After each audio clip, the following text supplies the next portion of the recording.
Ну,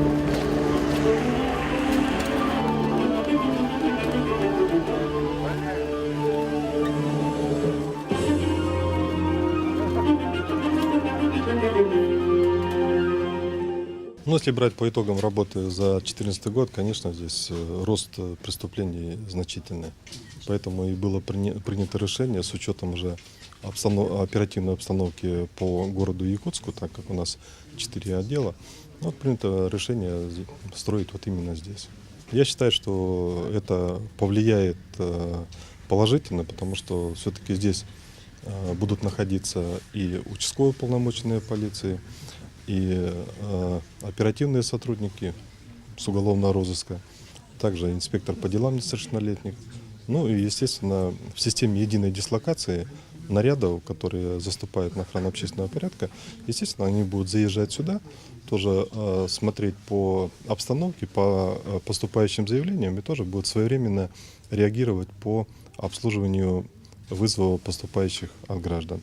Ну и это, в первую очередь, оно позволит более эффективно работать, потому что сотрудники полиции, они находятся в шаговой доступности от населения, и мы в первую очередь преследуем цель, чтобы помочь гражданам, потому что мороз в наших условиях, добираться до Якутска, конечно, далеко.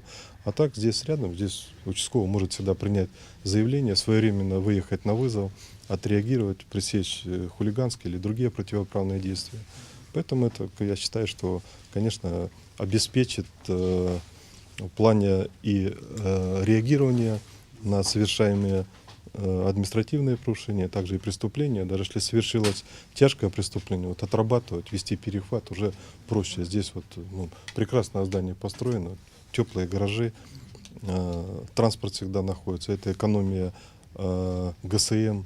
Не нужно, чтобы машина стояла на улице с работающим двигателем. Сами пункты, вот они проблему не решат. Здесь, конечно, должны более эффективно мы работать.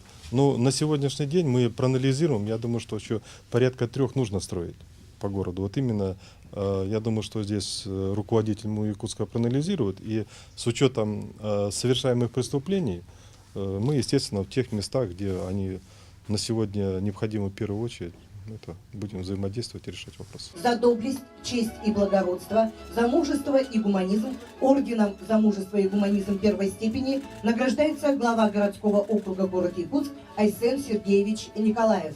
У нас работает целевая программа профилактики правонарушений, которая согласована с нашим управлением внутренних дел по городу Якутску. Программа достаточно эффективно себя зарекомендовала, в том числе вот и строительство стационарных постов полиции идет по этой программе. Идет по этой программе также вот оснащение видеокамерами по программе «Безопасный город». Если вы не знаете, то у нас сейчас в городе 88 камер работает в режиме онлайн, не только на основных площадях, но и на улицах, на основных территориях, где скопление народа у нас происходит. Так, в целом это все позволяет нам, конечно же, снижать с каждым годом вот количество правонарушений в городе.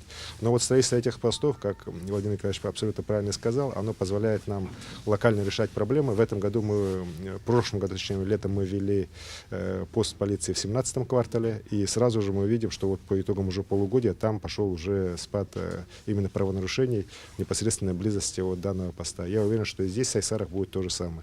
Вот. Что касается плана строительства, они, конечно, у нас есть, но все это будет делаться по согласованию с нашими органами внутренних дел, именно в тех районах, где мы считаем, что наиболее такая криминогенная обстановка требует появления таких постов. Я уверен, что руководство министерства примет такие решения, и мы, конечно же, поддержим, и такие стационарные посты будут строиться.